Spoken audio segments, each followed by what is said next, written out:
Тази вечер е промоцията на твоя дебютен албум. За всеки млад изпълнител това е един много важен момент в неговия живот. Лично ти как се чувстваш? Чувствам се много развълнувана и в същото време много щастлива от това, че първият ми самостоятелен албум вече е факт. Албумът "Сладко желание" го правя от една година. От една година подбирам песни и много се радвам, че успях да направя различни като звучене песни. Кои са хората, на които искаш да благодариш за този албум? Искам да благодаря на много хора. На първо място на моите продуценти Мария и Митко Димитрови, на всички от фирма Пайнер, с които работихме и работим, които съдействаха за реализирането на този албум.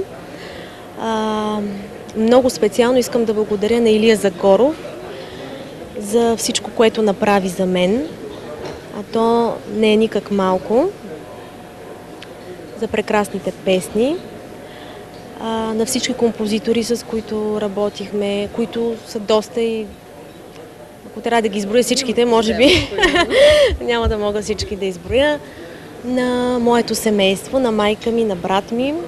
А какво си подготвила за представянето си тази вечер на сцената на Комплекс Приказките? Ще изпълня моите песни. Те са 14 на брой в албума. Балет "Магия". Те ще ми партнират на сцената. И мисля, че ще се забавляваме и наистина ще стане купон и ще си прекараме наистина много добре тази вечер заедно.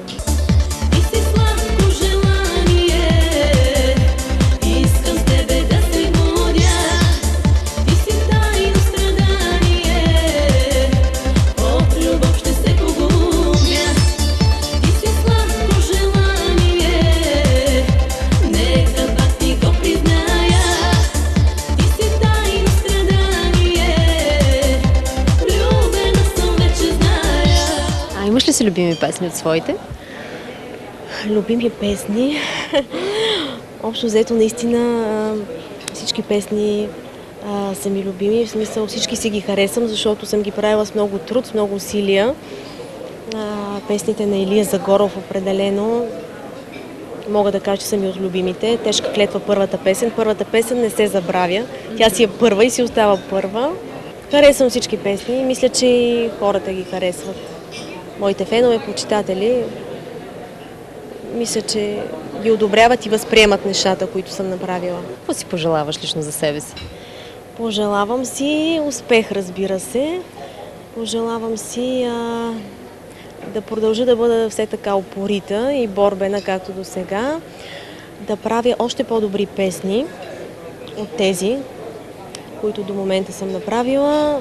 Пожелавам си всичко да върви добре, в правилната посока и да ме подкрепят хората, които наистина ме обичат и уважават, така както и аз тях.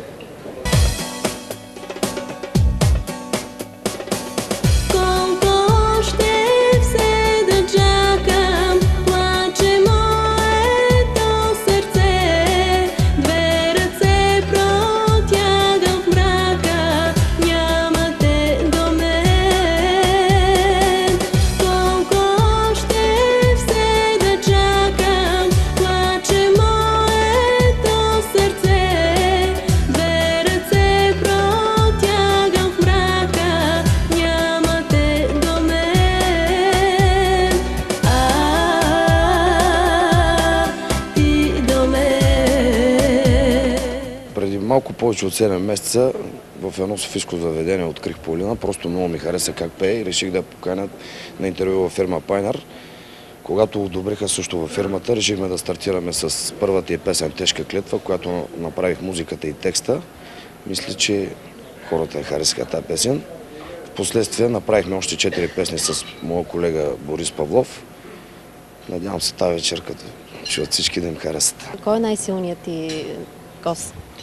Има много хубаво излъчване и малко по-различен глас, така, който на мене ми хареса. И за това реших да опитам да рискувам. Твоите прогнози? Много работа има, но мисля, че ще се получи. Искам да й пожелая успех. Ще успее, но много работа има. Добре, ти като автор на кои песни най-много залагаш от дебютния ти албум? Най-много заложих първо на Тежка клетва, сега залагам на 100 луни, 100 звезди и на Добър ден, любов. Преди всичко на Добър ден, любов.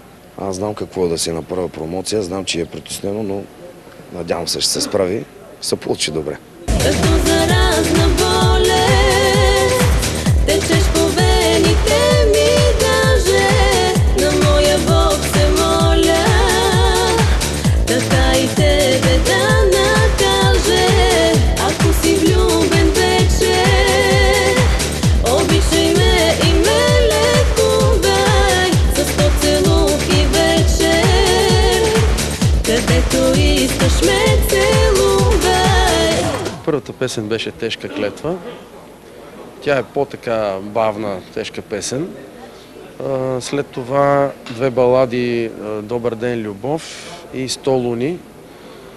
Един кючек има, но в момента не му се сещам името, защото просто текста не го знам.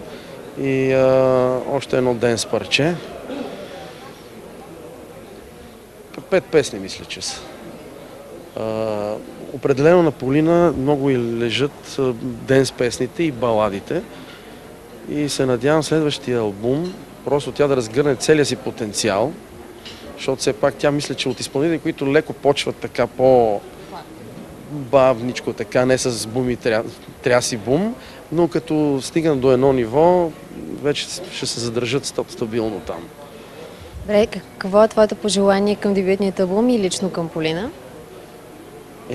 Първо да й честитя, това е най-голямо събитие в творческата кариера за сега, защото фактически тя, когато дойде за първ път при нас, не можеше и да си представи, че това ще стане реалност някой ден, но ето факт е. И тук да дава газ до дупка и това е. Амбиция и работа само, защото конкуренцията е голяма и всеки се бори.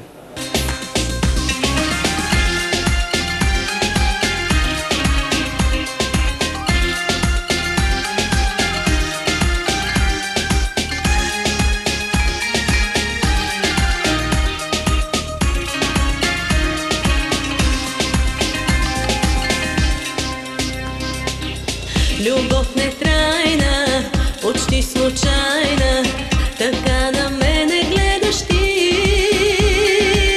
И не разбирам, защо не спирам да слушам приказките ти. Любов нетрайна, почти случайна, това не ми е в стила. А не разбирам, защо не спирам да чакам твоето ела.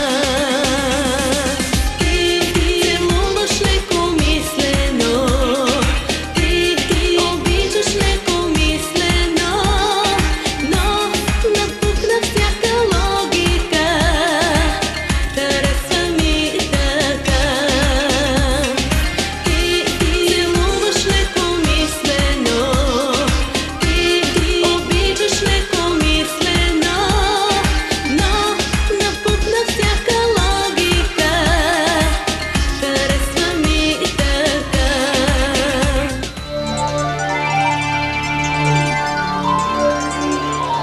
Телевизия Планета вече се излъчва в САЩ и Канада от сателит АМЦ-4 от началото на юни.